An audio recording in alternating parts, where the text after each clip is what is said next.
శ్రీ పరమేశ్వరుని అంకితమైన పవిత్రమైన లింగాష్టకం సూత్రంను ఈ వీడియోలో వినండి. ఈ సూత్రం భక్తి భావనతో పఠిస్తే పాపాలు తొలగి శివుని కృప లభిస్తుంది. ఓం నమః శివాయ. God bless.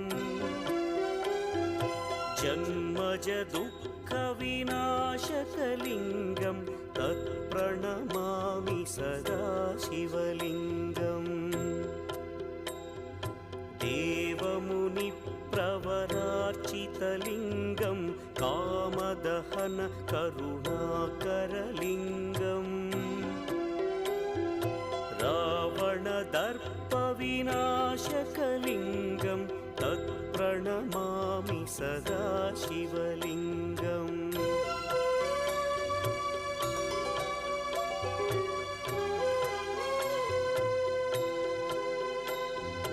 సర్వసుగంధసులేపితలింగం